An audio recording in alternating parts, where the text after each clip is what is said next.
The police who had entered the University of Nairobi hostels lined up the students and beat them up. Those who were not beaten were forced to endure inhuman treatment, all in the hands of a service meant to protect them. Explanations of the brutality have started coming in from the government. Today, from the president's spokesman, he claims that the students are partly to blame for what happened to them.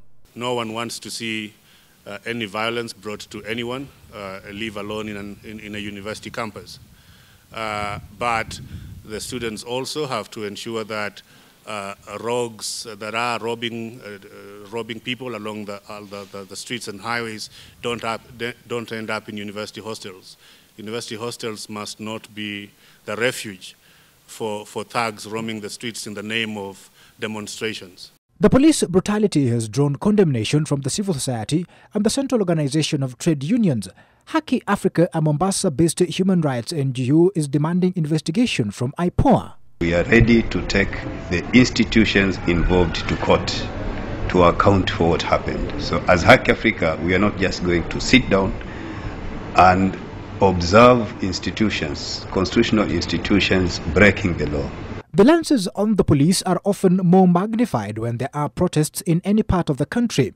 Almost always these protests end in tear gas and beatings, despite the fact that demonstrations are a constitutional right of every Kenyan. Police using excessive force in quelling protests was also witnessed during the NASA demonstrations at the Anniversary Towers on Tuesday.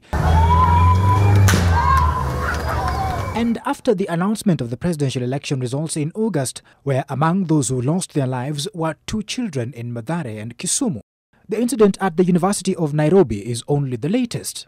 I'm appealing to the president and the government at large to come out clean and clear and tell the nation who ordered the GSU officers to enter into the university and club children, some who are innocent, some who didn't participate in those demonstrations. And even if they demonstrated, that is their constitutional right.